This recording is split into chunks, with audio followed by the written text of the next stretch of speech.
the year the nation decides. As the parties gear up their campaigns for the next general election. Who will be left standing when the British people make one of the biggest decisions of their lives? Who will rise? And who will fall? Let's find out together. For every moment, the highs, the lows, the twists and turns. We'll be with you for every step of this journey. In 2024, GB News is Britain's election channel. GB News is the home of free speech. We were created to champion it, and we deliver it day in, day out. Free speech allows us all to explore and debate openly the issues most important to us, our families, and of course, the British people. Having challenging conversations to enlighten each other. Which is why we hear all sides of the argument. We are the People's Channel. We will always stand by the freedom to express yourself. On TV, radio and online. This is GB News, Britain's news channel. Big news, big debates, big opinion. Patrick Christie's Tonight is the week's biggest show. Every weekday, 9 to 11 p.m, we've got the inside track on the day's top stories. There'll be sharp takes you won't get anywhere else. We will set the news agenda, not just follow it, and I want to bring you along for the ride. Whatever it is, we'll have our finger on the pulse. It's news, but it's this close to entertainment. Patrick Christie's Tonight, 9 to 11 p.m, only on GB News, the People's Channel, Britain's news channel.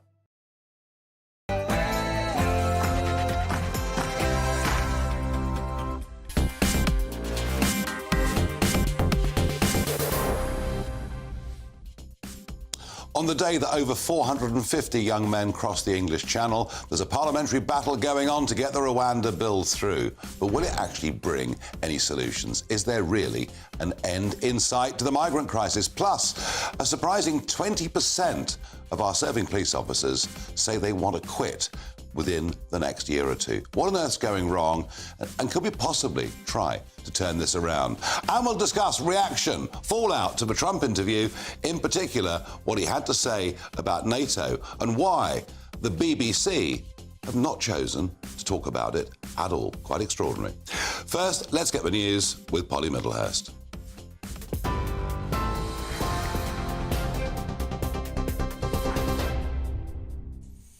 Nigel, thank you, and good evening to you. Well, our top story from the GB Newsroom tonight is that an illegal migrant is in hospital after being stabbed on board a small boat attempting to cross the English Channel. UK authorities, including Border Force officials and 2 lifeboats, attended the scene just before lunchtime today. Officers are now trying to establish exactly what happened. The victim, we understand, has non-life-threatening injuries. The dinghy was one of 8 small boats that reached UK shores on the busiest day of channel crossings so far this year, with a record 450 migrants arriving today alone. This takes the number of migrants coming to the UK illegally this year to nearly 4,000. Meanwhile, housing illegal migrants on barges, military bases and in student accommodation is going to cost taxpayers more than the hotels currently being used. The National Audit Office says housing those waiting for asylum decisions in alternative accommodation would cost the Home Office £46 million more than using hotels. Meanwhile, the Home Office has announced that 100 asylum hotels have already been handed back to public use for the end of March. Now, as you've been hearing, passage of the government's flagship Rwanda bill is now delayed until after Easter, when MPs will have the chance to vote again after 3 votes against it in the House of Lords today. Our political editor, Christopher Hope, has the details. Here in Parliament, where peers have again frustrated attempts by Rishi Sunak to pass into law his Rwanda plan. It was first announced 2 years ago by Boris Johnson, but still those flights have not taken off from the UK, carrying illegally arrived migrants to Rwanda. Here in the House of Lords tonight, peers have voted to say that migrants can only be sent to Rwanda when all the measures in the Rwanda Treaty have been satisfied, and that could take a while. Another amendment passed by the peers here says the bill must have due regard for international law. And so the ping-pong protest continues, but the government is very clear it will try and force this measure through Parliament to ensure that flights can take off. It rolls on now, probably till after Easter, when we expect another battle between the Commons and the Lords. Whips are hoping by then that the measures can be sorted out, the laws will back down, and it's possible these flights might take off in May. Chris Hope. Now to Wales, where Vaughan Gething has officially been elected as the First Minister, succeeding Mark Drakeford. His appointment will now be recommended to His Majesty the King. Mr Gething says he wants to lead a Wales of hope, ambition and unity. Junior doctors in England have voted by 98% to continue with their strike action in their long-running dispute over pay. The British Medical Association is requesting a 35% pay rise, which the government has previously said is unreasonable. There have been 10 walkouts so far by junior doctors since the first one in March last year. And HMRC has reversed a decision to close its self-assessment telephone helpline for half the year. The tax authority originally announced the line would be closed between April and September, with taxpayers directed to online services instead. But MPs have criticised that U-turn. That's your latest news. For all the latest top stories, do sign up to GB News Alerts. Scan the QR code on your screen right now or go to gbnews.com/alerts.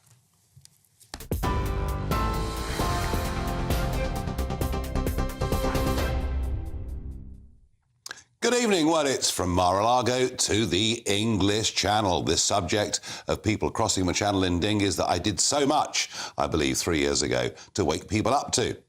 Well, what's happened today? Somewhere between 450 and 500 people have been processed through Dover today, and we have a forecast for tonight into tomorrow that is very, very calm. So we can pretty much expect the same again. And an incident on one of the boats today, there was a stabbing. Yep, so somebody who came in is now being treated in hospital.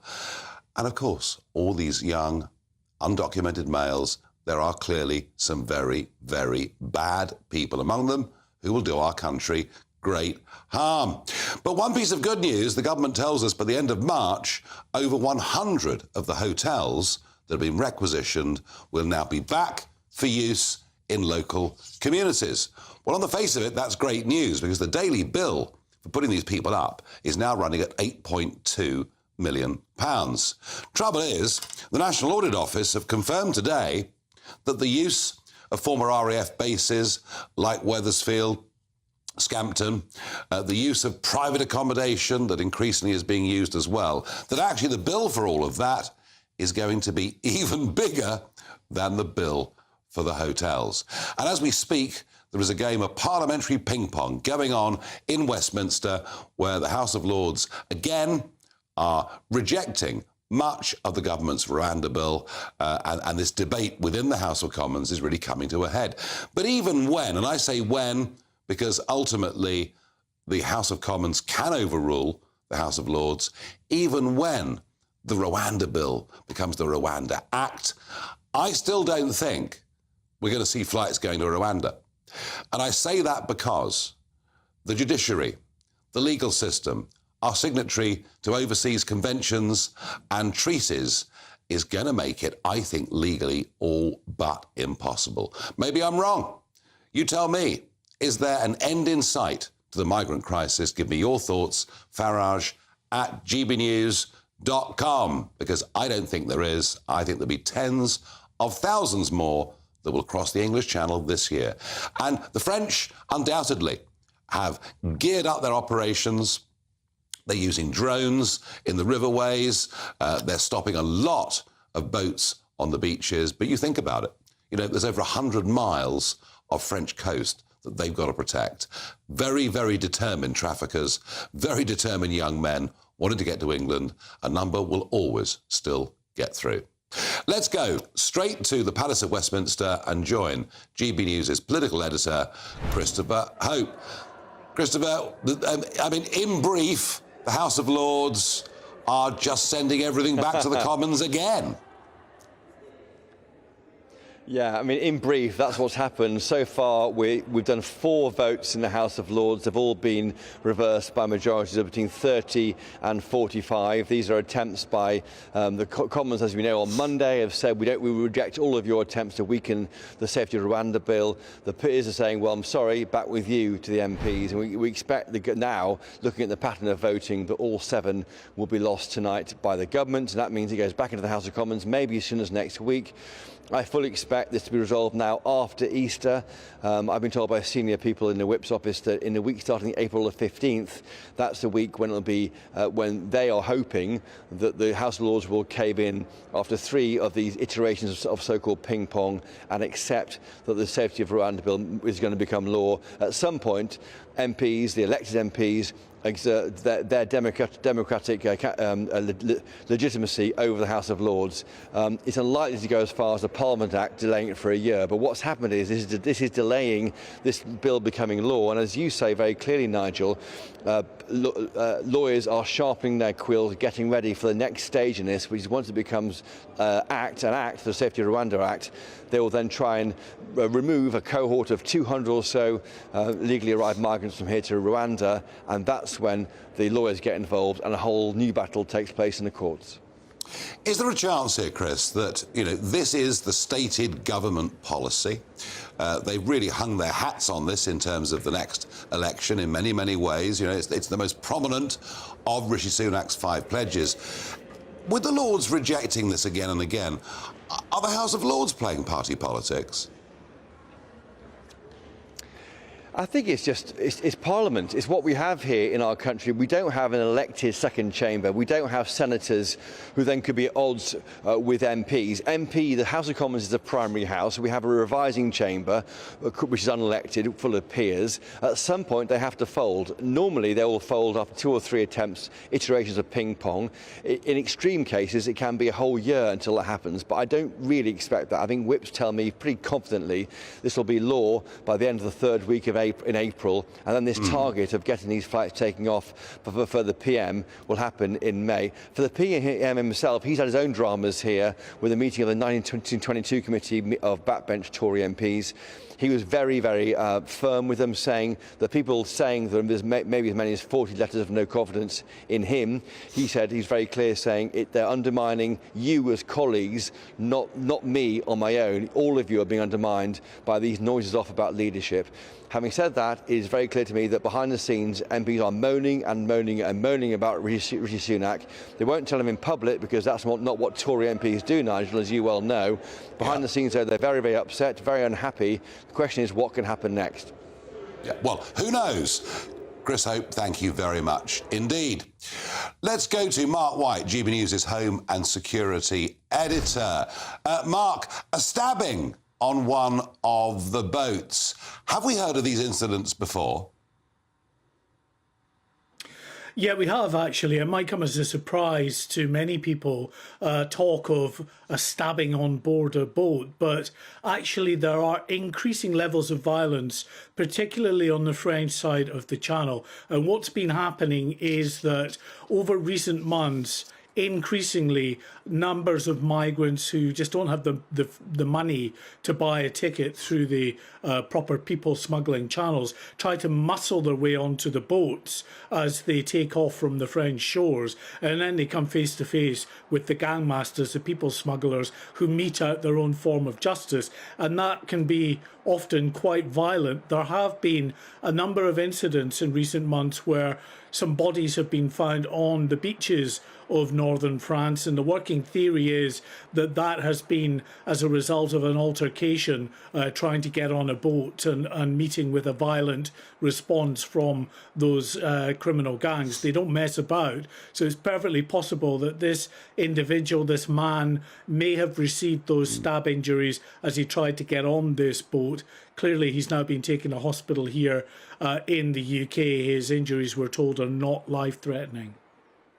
No, and Mark, we do hear that the French genuinely are stepping up their attempts to stop the boats from going, puncturing dinghies. Even a case I saw last week of French officers wading into the water, almost trying to drag a boat back, drones being used in the riverways, which have been a much more common way for boats to launch in the last year or so. But they can't stop it, can they? No, and that's why I think we should be worried about what we're seeing now unfolding on the other side of the channel, because there is no doubt, as you say, there is an intense effort that is underway by the French authorities, having received obviously many millions of pounds more from the UK government, but funding a part of that operation themselves as well.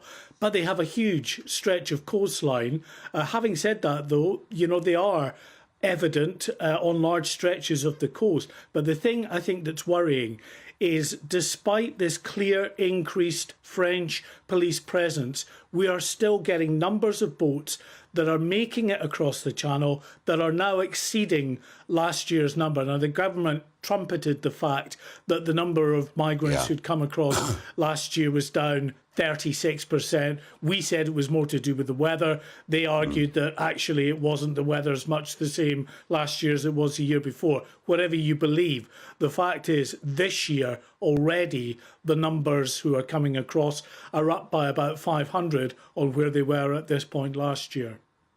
Mark White, as ever, thank you very much indeed. And isn't it odd, the Home Secretary, James Cleverly, has gone very quiet. He was so busy over Christmas telling us that no one was coming. And as Mark said, we on GB News pointed out it was the weather, and they wouldn't accept it. Well, just wait for what's coming, folks, in the next few months. Joining me is Baroness Hui, life peer and, of course, former Labour MP. Kate, I know it's the job of the House of Lords to scrutinise legislation, but the one thing that strikes me is we have a government with a big majority that wants to carry out what is very clearly the majority view of the people in this country. Why are they doing it? I think overall they're doing it because they want to delay the whole thing as much as possible. They want to make sure that they have followed every sort of dot and comma of legal ways of trying to make it more difficult, even if it goes through and is an act, that it will be difficult to send people back because there will still be legal opinions. So a lot of the amendments have been about that, about more, being able to actually scrutinise more before individuals can be sent back, to make sure that they don't have individual circumstances, all this kind of thing. But the reality is, in the end, the House of Lords, it wasn't in the manifesto, so the Parliament Act is very difficult to use, and therefore, the House of Lords will give in. But of course, they've now managed with 7 amendments today to make sure that it won't happen until after Easter. So that delays almost by a month the whole situation. Yeah, I mean, we have this battle between the Commons and the Lords, but I'm struck, Kate, that ever since the creation of the Supreme Court, that increasingly the real battle now is between people we elect, governments that form, and a judiciary who now seem to almost delight in overturning what government and Parliament says. I think it's a very, very worrying what we're seeing that more and more, that ultimately Parliament is not supreme, and people elect their MPs. They don't elect us in the Lords, but they expect us to scrutinise and then revise and perhaps sometimes get the House of Commons to change its views. But they don't expect they don't elect their judges, they don't elect their courts, and we are now in a situation where so many of the more controversial issues that governments want to be radical about get overturned by the courts. And I think we are going to have to face up to that is not acceptable. And I don't speak as a lawyer. The reality, of course, in the Lords, it's full of lawyers, and they love anything that can be extending things by using the legal process. But it is really genuinely worrying. What is the point, people will say, of actually going out and voting if at the end of the day what is in the manifesto, perhaps, and what we voted for, what MPs then want to put through, can't happen. No, absolutely. Well, as I say, I believe Tony Blair laid the groundwork for this, and it's going to be a big debate in the years to come. Now, one of the darlings of the European Union, the Taoiseach, the Irish Prime Minister, Leo Varadkar, they love him in Brussels. And, of course, he just lost a referendum very heavily in Ireland. His own party, Fine Gael, in big trouble in the polls heading up to the European elections in June. But he was also, was he not, one of the key anti-Brexiteers and architects of what we now have with a border in the Irish Sea. I think, Nigel, you will see from my expression that I'm not in the slightest bit upset that the Taoiseach has decided to resign as party leader and as Taoiseach. You know, it's been a number of people on Twitter, including Lord Dodds, have said, you know, he is responsible more than anyone else probably on the island of Ireland for actually bringing about the protocol and for really starting a wedge between Northern Ireland and the rest of the United Kingdom. I'm sure he's got a nice job lined up somewhere at the European Commission. But his party is going to be, you know, they're already in a big mess because, as you know, there's a lot of issues there now about immigration, which, of course, Varadkar was very keen to see open borders almost. That is now proving to be a big, big issue. We saw the referendum, he lost that. And I think they're going to find it very difficult to hold off having a general election, which has to come sometime in the next year. Yeah. So we could end up with both the United Kingdom and Ireland having a general elections more or less about the same time. But I'm pleased he's gone. Absolutely. Well, Kate, a beaming Baroness Hoey. Thank you very much indeed. Yeah, and there's no doubt that Varadkar did play a very, very major role. Now, one of the big 5 promises the government have made, they're winning with. Yes, come on, let's give them credit where it's due. Inflation is falling. They will meet their targets. But is falling inflation good news, or is it a sign that actually the UK economy is simply flatlining?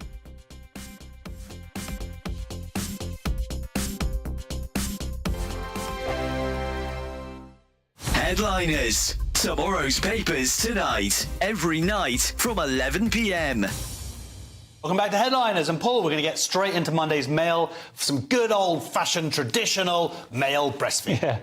Yeah. To answer the question, what is the latest woke hell, Josh? Row as hospitals say hormone-filled milk from trans women who were born male is just as good for a baby as the real thing. It's possible for men, if they pump themselves full of estrogen, to grow larger breast tissue, and they often do. If or you just eat lots of burgers.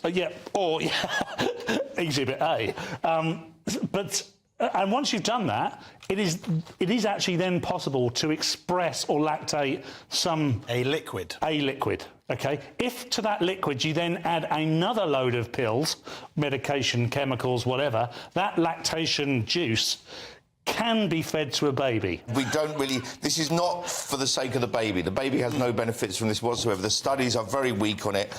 It's a bit worrying because, you know, when hospitals started indulging in homeopathy and having, the NHS had homeopathic hospitals, that was worrying because they're supposed to be a trusted authority. And before saying something like this, there should be an awful lot of study done. I want to shame this hospital. This is whether it's necessary. University Hospital Sussex NHS Foundation Trust. That's who it is. And they have written one of the stupidest sentences I have read aloud in the 2 years that I've been privileged to do this show. It says, the term human milk is meant to be neutral and not gender biased. Yep. Wow. Yep. That's incredible. Yep. Oh, my God, we're laughing at you. I mean, and as someone says here, babies are not props. And that's the scary thing. And when we're not focusing primarily on the health of a baby. No, but the feeling of a person doing it rather than... It's a bit of an odd way to go, isn't it? So... From 10 a.m. every Saturday, we want to make you think and we want to make you laugh. So we will give you all the top stories. Now we start with a story that has shocked the nation this week. But we're also going to make it light and fun and bring some entertainment in to make your Saturday morning nice and restful. Only on GB News, Britain's news channel. Every Sunday from 11, join Michael Portillo. There will be topical discussion, looking at the week before and the week to come. So kick back and relax at 11 a.m. on Sundays on GB News with me, Michael Portillo. GB News, the People's Channel, Britain's news channel. I'm Andrew Doyle. Join me at 7 o'clock every Sunday night for Free Speech Nation, the show where I tackle the week's biggest stories in politics and current affairs with the help of my 2 comedian panellists and a variety of special guests. Free Speech Nation, Sunday nights from 7 on GB News, the People's Channel, Britain's news channel.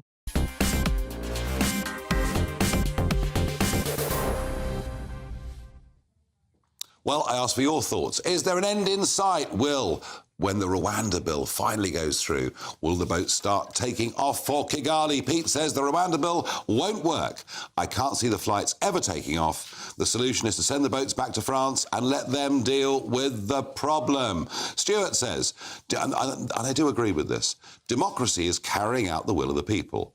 Those annoying old people in the House of Lords are going against the will of the people. Where is the democracy in that? Stuart, you're right, and yet, as I said earlier and debated with Kate, when we now go to the legal system and ultimately to the Supreme Court, we find the courts have far more political power than the elected members of Parliament and government of the day. And it's something that really does need to be sorted.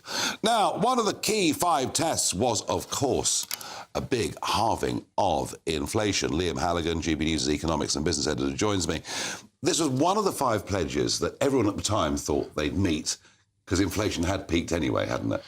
Inflation has just come off its peak. He made the pledge at the beginning of 2023. Inflation was about 10.5%. It had been 11.1 back in October 2022, a 40-year high.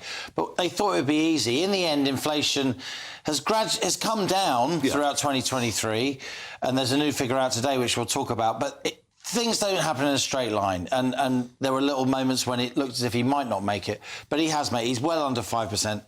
We went the inflation for February, during the year to February, it came out this morning 3.4%, down from 4 in January. So what does that mean? It means prices in February were 3.4% on average higher than in February 2023. Of course, they're still going up, but they're going up by less. Yeah. No, and we've got an interest rate decision coming on Thursday of this week. Yeah, tomorrow I'll be there, bright and early, bushy-tailed. Yeah, now interest rates shot up, of course, rather later than some of us thought they should have done. Is it now time for interest rates to start coming down? I think it's well over time. I think we should have been cutting interest rates months ago. But, you know, what do I know? The Bank of England won't cut interest rates tomorrow. Because inflation is still well above the 2% target, and because I don't think they've got the kind of institutional acumen to cut rates. There are 9 members of the Monetary Policy Committee. As recently as last month, they were still voting to raise interest rates. I know. But the money markets do believe that interest rates are going to come down soon. That's why on this lower than expected inflation number, you already saw mortgage companies adjusting their standard variable rates or saying that they would soon. So this is better if you're trying to get a mortgage, if you've got a fixed rate mortgage. On the other hand, Nigel, as you know as well as I do, many GB News viewers and listeners, there'll be older people living on fixed incomes, living on their savings. They don't like the fact that interest rates have been, you know, ultra low for many years, less than the rate of inflation for many years, so negative in real terms.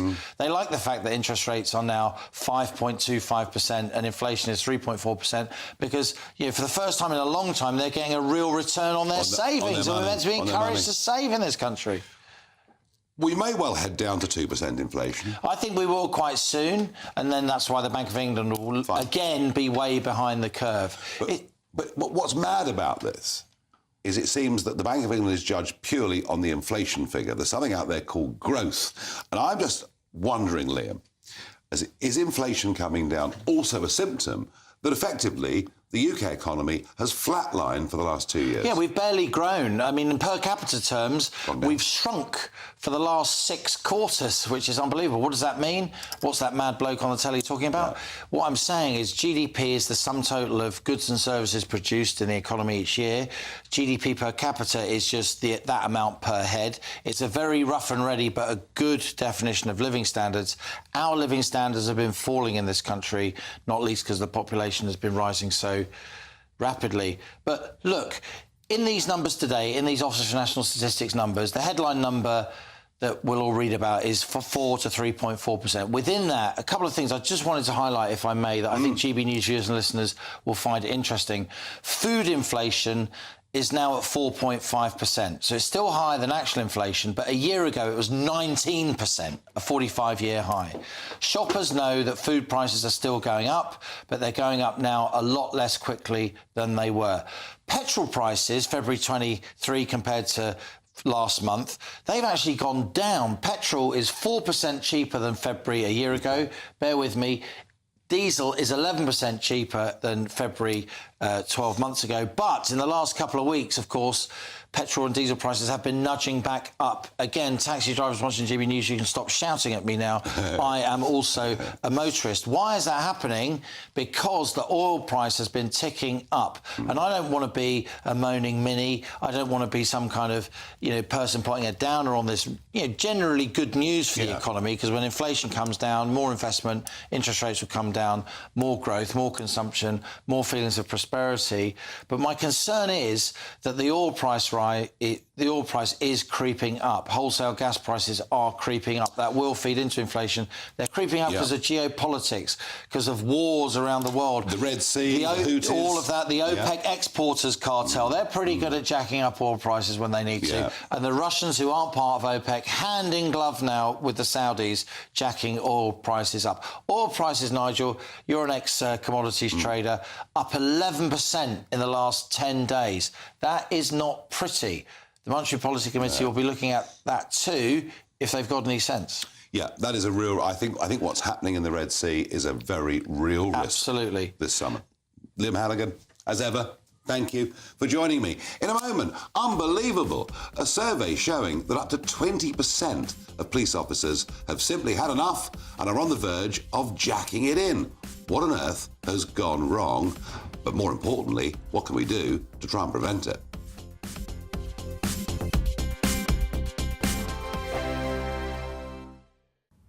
Evening. Welcome to your latest weather update from the Met Office for GB News. Most of England and Wales will be dry and bright after a bit of a dull start. Scotland and Northern Ireland turning wet and increasingly windy tomorrow thanks to this weather system approaching from the Atlantic. We've had this set of weather fronts sitting across us today, made for a pretty damp day for parts of England and Wales. Still a few heavy showers around through the evening, but tending to clear away, most becoming dry through the night until that next band of rain makes for a damp start over the Highlands and the west of Northern Ireland on Thursday morning. Could be quite murky across the south tomorrow as well. A lot of mist, a low cloud settling in through the night. So don't be surprised if it's not a little drab first thing on Thursday morning. Could even be some fog patches around. It should steadily clear through the morning, and then most of England and Wales dry and bright. A bit of patchy rain could affect North Wales, Northern England at times, certainly wet in western Scotland. That rain moving from west to east across Northern Ireland too.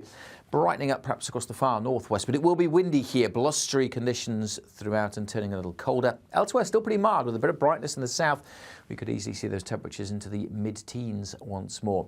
We will see the rain trickling further south as we go through the night. A damp start across parts of the south. That rain perhaps lingering until lunchtime across the southeast.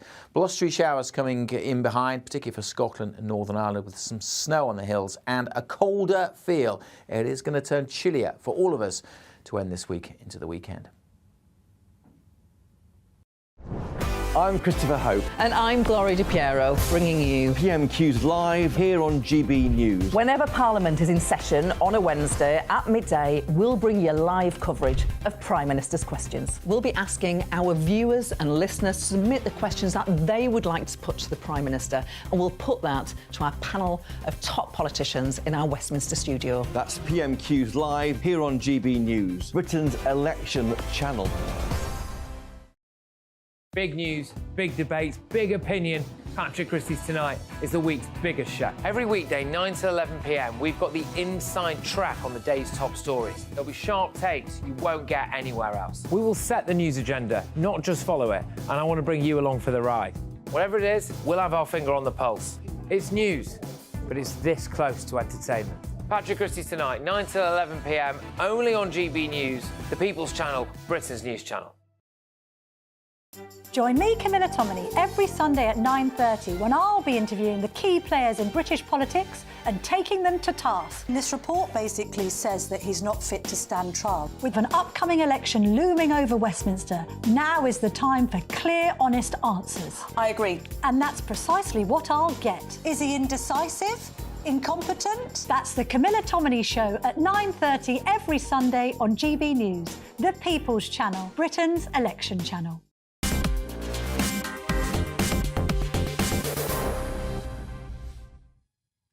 A big survey of current serving police officers showing that up to 20% of them are thinking about quitting the force and doing so within the next year or two. What on earth is going wrong? Problem, of course, is that those that go will be the experienced ones to be replaced by inexperienced ones. Kevin Hurley, former Detective Chief Superintendent at the Met Police, joins me from his home in Surrey. Kevin, this figure is shocking.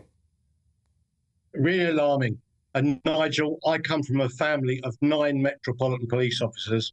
My own son resigned last year with 16 years service, as you said, a very experienced detective sergeant on the anti-terrorist squad, been on the Grenfell inquiry, murder inquiries before, just lost to the organisation to the private sector. I've got 2 nephews still in on the flying squad, so I'm pretty much up to date with what's going on.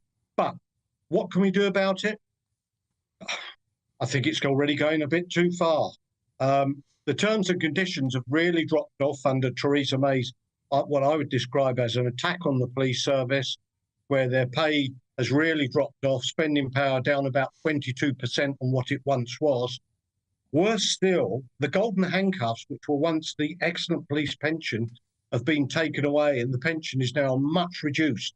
So there's no reason for people at the 15-year point to stay on to get their 30 in when they're already a very attractive item to be taken up by, you know, the big 4 accountants, the banks and so on. And in fact, the rail companies take on loads and loads of uniformed constables as train drivers because of their decision-making and problem-solving skills, which is exactly what you need for a train driver. The other thing that's killing them is the constant media and activist battering for police officers. I mean, I can tell you about what it's like to be a police officer, to go to a christening or a wedding or a barbecue and be constantly hounded by people criticising the police about something that they've read or heard about that happened in Scotland, Durham, Cornwall, London or Kent. You just get sick of it. And in the end, you say, well, I'm a life assurance salesman, actually. Are you covered? And then people go away. I mean, I'm not joking. No, I never thought, the criminal Kevin. justice. I never thought that policemen would join the list of estate agents and politicians as being that unpopular. But surely, I mean, you've been involved with the force for a long, long time. Surely the police have always had a fair degree of stick.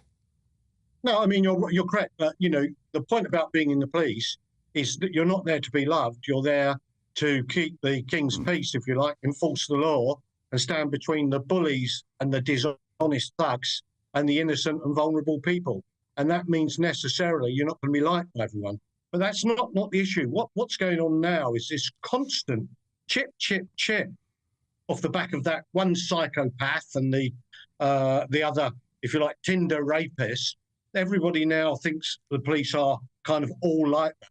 What that means for the individual patrol officers, they're being given stick everywhere. For example, you know, their bosses left, right and centre are rolling over. Oh, yes, we're institutionally racist. What that means for a 25-year-old constable working in Balham High Street is everyone screaming at him, you're a racist pig. They get surrounded on the streets when they try and do a stop and search or an arrest. And frankly, a lot of them are just thinking it's not worth it. Add to that the fact that the criminal justice system is collapsing. They're tipping out the prisons with early releases, so because, of course, there's no prison space. Cases are taking years to get to court. They're getting derisory sentences because there's no room in the prisons. All of that's really demoralising for the police. And build on top of that, these so-called independent Office of Police Conduct are effectively scalp hunters who will do anything to put a police officer either before the courts or at a discipline hearing. It's a perfect storm that's adding up to people going. And I have to say, I absolutely loved it, Nigel. People would have said I was an inspirational leader, but I wouldn't do it again, knowing what the terms and conditions are like. And I wouldn't encourage anyone now to join the police service. And though I'm deeply sad that my son has left, I'm very happy for him that he's got his life back. So I don't know what that's saying, but I think it's saying we're in trouble. You know, only today we heard 500 boat people came into the country. Lord knows where they're from. Lord knows what their background is. But virtually every one of them is an economic migrant. They'll all be chancers and risk takers, or they wouldn't make the journey. I don't blame them. But when you've got that demographic happening every day, we're seeing massive changes to the populations in our inner cities everywhere. And it isn't policed like it once was, because the police don't physically have the numbers. So, no, well, as a society, I have to say, they are Nigel, at one point, they are the bricks and mortar that hold the economy together, and they enable people to go about to work, if you like. And if the mortar between the bricks falls apart, then we're in big trouble. And you've only got to look at failed nations everywhere else around the world, or steadily failing ones, to see what it does to the economy and the quality of life of the residents when the criminal justice system collapses.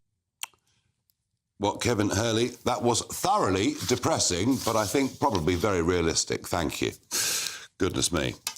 Now, there's big political change happening everywhere. We talked about Ireland just a moment ago, but there was a general election last week in Portugal, and a new party, or newish party, has come third and secured 48 seats in the Parliament in Portugal. And, of course, the political class in Portugal are horrified, as are many, right across Europe, because this party has been critical of the behaviour of the Roma in Portugal. This party supports chemical castration for paedophiles and serious sex offenders.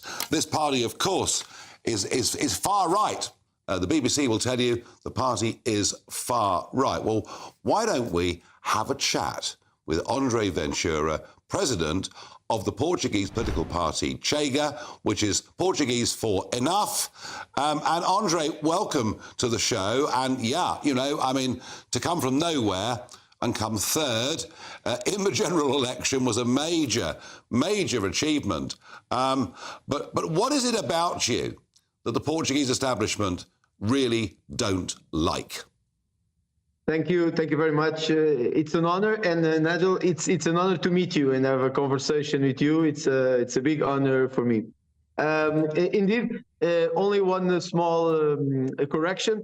We had 48 seats, and now today we are finally checking the results, the final results, and we are 50 seats on the parliament, because now we count our immigrants in England and in France and in Germany. So now the final count was done, and we are about 50 members of parliament, and nearly 20% of the vote.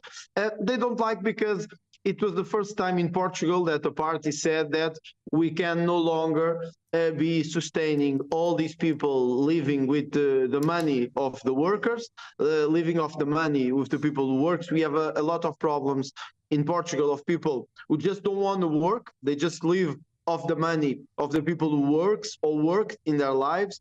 We have a strong problem now with immigration as well. We are getting a lot of uncontrolled immigration. And the socialist government just opened the doors and said, everybody can come, get our money, get everything without having any responsibility. And it's the first time we have a party that strongly attacks the corruption, the political corruption of the system. I think that's the reason they don't like me, and that's the reason they don't like Chega. Okay, and I mean, people look at your slogans, they look, André, at the policies that you campaign on, and they say, well, this really is a rerun of Salazar, who, of course, up until the mid-1970s was a political dictator in Portugal. And to be fair, your slogans are quite similar to his. Yeah, it's an important thing. Every time in Portugal, the left is defeated, they try to call the people who win or got better, they call us far right, extremist, fascist, everything. What we said was that when I was born, Salazar has already died a long time ago, and the old regime has already gone. We said simple things like God, family, homeland, all these conservative values that unite us all across Europe, in England, France, in Spain, in Germany. So I just spoke out that why can we talk about God on the public sphere? Why can we not be at the parliament like I am, member of parliament? And why can I not say anything about religion or about God? In Portugal, now, if you speak about God or religion, you are a fascist. You are an ultra far right. Why can you not be proud of your history and your past and your long achievements that the Portuguese got in the world? So I believe that's only an excuse, let's say like this, an excuse for them to attack us, say they cannot defeat us in the polls, so they attack us with these ridiculous things, you know? No, listen, it'd been really fascinating to have you on. To introduce you to a British audience. I know we're going to hear more of you, and of course our countries between us have the oldest alliance in the world. Yes. It goes back about 800 years, and we're going to watch Portuguese politics now with a lot more interest than we did before. I hope so. Andre, thank you very much indeed for joining us. Now, the What the Farage moment has to be the new Chief Executive Officer of the NatWest Banking Group this morning, appearing before a parliamentary committee. Have a listen. Significant majority of our exits, over 97%, in information that's previously been provided to the committee, are for fraud or financial crime reasons. So any exits outside of that are a very small number. One of the reasons for that could be reputational concerns, but it's an absolute minority. It could, for example, be where customers are not operating within the terms and conditions of their accounts, maybe operating a business account through a personal account, or their account activity is different to what was expected, for example, very high cash usage. So in summary, reputational risk is a very small number in the context of the account exits. So what's changed? If you use too much cash in your business, NatWest don't want you. If you have any payments coming into your business or personal account that are unusual, it'll light up an alarm bell to say you could be a money launderer. I don't see culturally, frankly, that anything's changed. I know the government have proposed legislation. Well, we need it pretty blooming quickly. Now, the real What the Farage moment, bigger than that, is we've got the Euros coming up, the football in June of this year, and the new England strip has been revealed. Well, OK, that's fine. That looks OK until we go and have a look at the St George's cross, or at least their interpretation. And that's it. It's a multicoloured cross. It bears no relationship to the cross of St George whatsoever.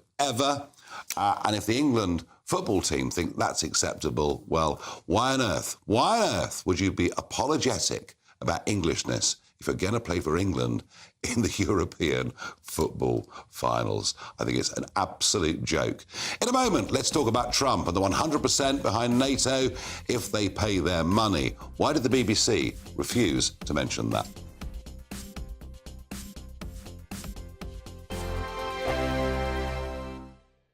Nana Queer, weekends from 3 p.m. So after his mad dash to see his father last week, Prince Harry predictably went on TV to talk about it. He gave his first interview to Good Morning America, whilst apparently being filmed by a crew that were doing a documentary on the Invictus Games. He didn't disclose his father's diagnosis, but frankly, even the fact that he was on TV talking about it was concerning. No wonder they're keeping him at arm's length. This is what he said. How did you get the news that the king was ill? I spoke to him. And what did you do next? I jumped on a plane and went to go and see him as soon as I could. How was that visit for you emotionally?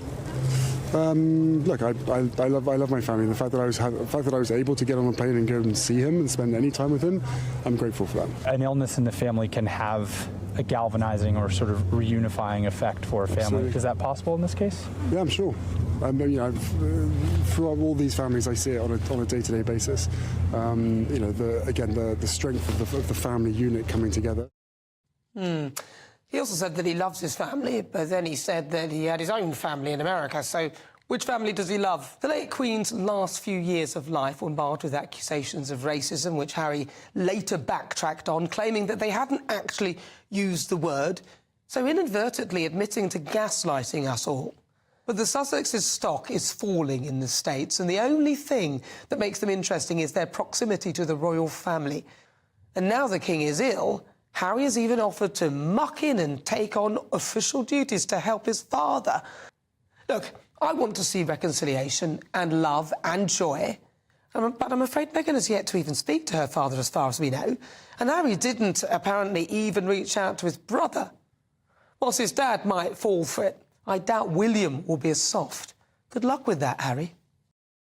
I'm Michelle Dewberry, and I'm not here to tell you what to think. I'd much rather hear what you have to say. So send in your opinions to gbviews@gbnews.com. Keep them clean, and you never know, I might read them out. With my panel here on Jubes & Co, we debate, we get stuck into the issues of the day on a show where all views are welcome, especially yours. GB News, the People's Channel, Britain's news channel. 2024, a battleground year. The year the nation decides. As the parties gear up their campaigns for the next general election. Who will be left standing when the British people make one of the biggest decisions of their lives? Who will rise? And who will fall? Let's find out together. For every moment, the highs, the lows, the twists and turns. We'll be with you for every step of this journey. In 2024, GB News is Britain's election channel.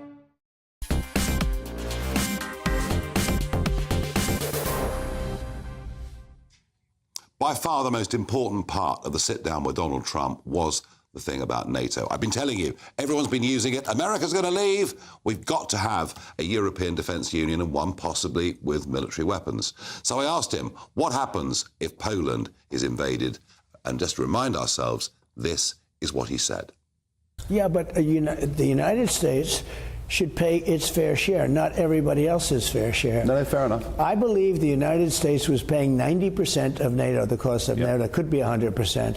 It was the most unfair thing. And don't forget, it's more important to them than it is to us. We have an ocean in between some problems, okay? We have a nice, big, beautiful ocean. And it's more important for them. They were taking advantage, and they did. They took advantage of us on trade, and they took advantage on So if they play fair, if they start to play fair, America's there. Yes, 100%. 100%. It was on the front page of the Times. It's been right across the press. It's been talked about, not just here, but in Europe too. It is fundamentally important. And yet, you'd have thought, wouldn't you, with a large Polish community living here, that would be of interest to that community. Many of them, of course, paying the BBC licence fee. The BBC, and we've been through their website from top to bottom, have not mentioned the fact that Trump said that, which I think is absolutely appalling, but perhaps not surprising. Now, Con Coghlan, Defence and Foreign Affairs Editor at The Telegraph. This was quite an important statement, wasn't it? It's a very important statement and very reassuring because, as you say, Nigel, there's been a lot of speculation about the Americans and where they are. The Americans have been complaining about other nations, particularly in Europe, not paying their fair share, going back to the Bush administration. And before coming on, I was just looking up the figures. 10 years ago, only 3 member states of NATO paid their fair share, right? That was 10 years ago. Now it's up to about 18 or 19. That still leaves in excess of 10 countries who are not meeting their 2% of GDP minimum requirement. So there's still work to be done. And I think what Trump has said has really encouraged the Europeans to raise their game. And of course, you know, you've just had Putin re-elected at the weekend. The first thing he said after in his election press conference, post-election press conference, was he's talking about World War III. So, I mean, if people don't realise what the threat is in Europe today, then they must be bonkers. Yeah, and the fact that he talks about potentially using nuclear weapons, I mean, all of this... Well, this is all bluff. Yeah, but it's pretty appalling, isn't it? Yeah. How vulnerable would a country like Moldova be? Oh, very. I mean, it'd be a walkover. I mean, just look at... the size of the Russian military. I mean, they've taken 400,000 casualties in 2 years in Ukraine. They're still there. They're still pressing forward. They don't care about the casualty rates, unlike the rest of us. So, you know, a small little enclave like Moldova would be very, very vulnerable. But it's not just Moldova. I mean, you've got, you know, the whole Baltic area is under threat. You've mentioned Poland. I mean, if the key thing, if Putin wins in Ukraine, then NATO is next. And I think Putin's made that clear. And so when you look at the Europeans, you know, including us, I mean, we're still just nudging above the 2% minimum requirement. We should be looking at 3% of GDP. Well, Grant Shapps said this the other day, the Defence Secretary, didn't he? He did. And there's a good report out today with people like Mark Sedwell, the former National Security Advisor, George Robertson, you know, one of a really successful NATO Secretary-General. These people are saying, we are not equipped. The army's run down, it's too small. You know, we need to rearm to deal with the threat from Putin. And a Labour government that comes in with a big majority, where does it put defence in terms of its priorities? Well, they're making the right noises. And actually, when you look at Labour governments, they sometimes sort of overcompensate because people expect a Labour government really not to take defence seriously, but they overcompensate. We saw that with Blair. But, of course, putting the money where their mouth is the real key. They haven't done that in the past. In fact, a lot of the black hole problems that Jacob would know about, that the Tories inherited when they came in 2010, was because Gordon Brown, first as Chancellor and then as Prime Minister, didn't provide adequate funding. So, you know, they've got to raise their game too. Yeah. And with what Trump has said, and it couldn't have been clearer, 100%, do we now stop this debate about a European defence union, or will they keep on pushing in Brussels?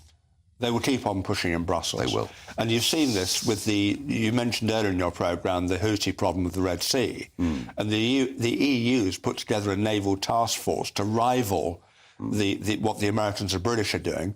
But they've been given a mandate not to take any action. I mean, it's a non-aggressive... And I bet the French aren't involved. They're not. They're keeping their distance. Funny that. Con Coughlin, thank you Pleasure. for coming in and joining us. And Jacob's here with me. Yes, I was very pleased to get Trump to say that. It really mattered, didn't it? Oh, it was fundamental, because it was the biggest criticism of Trump was that he was dangerous because he wouldn't back NATO against aggressors, and particularly against Putin.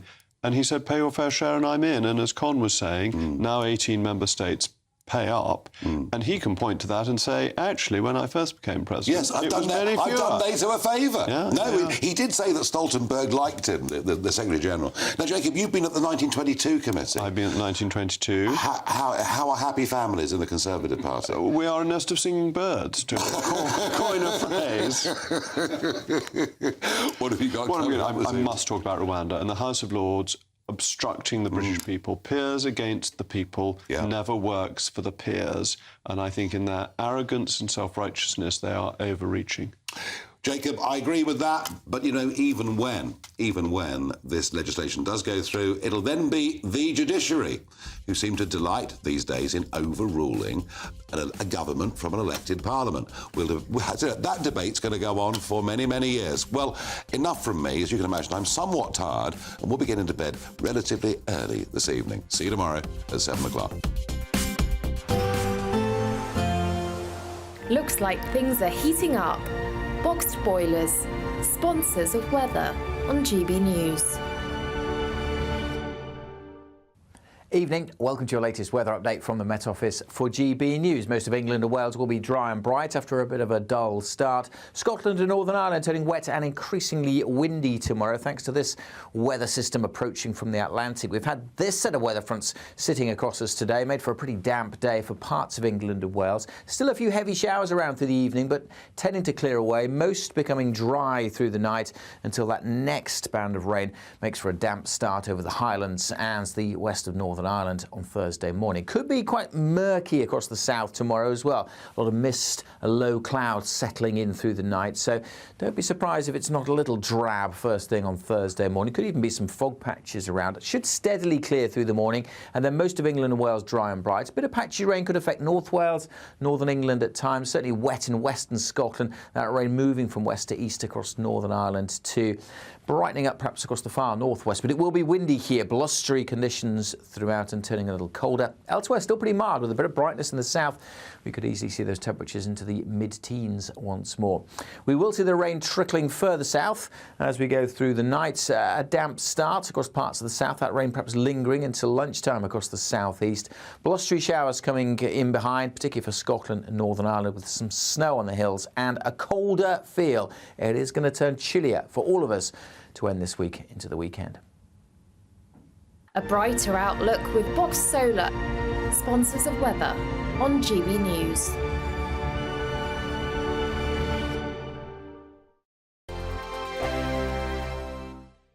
Time is ticking on your chance to win the Great British Giveaway. There's a massive £12,345 in tax-free cash to spend however you like, along with £500 in shopping vouchers for your favourite store, a games console, a pizza oven and a portable Sonos smart speaker. And the best news? You could be our next big winner just like Phil. Didn't quite believe it and still can't. And if I can win it, anybody can win it. For another chance to win the vouchers, the treats, and £12,345 in tax-free cash, text GBWIN to 84902. Text costs £2 plus one standard network rate message. Or post your name and number to GB03 PO Box 8690 Derby DE1 9TT. UK only. Entrance must be 18 or over. Lines close at 5 p.m. on Friday the 29th of March. Full terms and privacy notice at gbnews.com/win. Please check the closing time if watching or listening on demand. Good luck. 2024, a battleground year. The year the nation decides. As the parties gear up their campaigns for the next general election. Who will be left standing when the British people make one of the biggest decisions of their lives? Who will rise? And who will fall? Let's find out together. For every moment, the highs, the lows, the twists and turns. We'll be with you for every step of this journey. In 2024, GB News is Britain's election channel. Join me, Camilla Tominey, every Sunday at 9:30 when I'll be interviewing the key players in British politics and taking them to task. This report basically says that he's not fit to stand trial. With an upcoming election looming over Westminster, now is the time for clear, honest answers. I agree. And that's precisely what I'll get. Is he indecisive? Incompetent? That's the Camilla Tominey Show at 9:30 every Sunday on GB News, the People's Channel, Britain's election channel. GB News is the home of free speech. We were created to champion it, and we deliver it day in, day out. Free speech allows us all to explore and debate openly the issues most important to us, our families, and of course, the British people. Having challenging conversations to enlighten each other. Which is why we hear all sides of the argument. We are the People's Channel. We will always stand by the freedom to express yourself. On TV, radio and online. This is GB News, Britain's news channel. Big news, big debates, big opinion. Patrick Christie's Tonight is the week's biggest show. Every weekday, 9 to 11 p.m, we've got the inside track on the day's top stories. There'll be sharp takes you won't get anywhere else. We will set the news agenda, not just follow it, and I want to bring you along for the ride. Whatever it is, we'll have our finger on the pulse. It's news, but it's this close to entertainment. Patrick Christie's Tonight, 9 to 11 p.m, only on GB News, the People's Channel, Britain's news channel.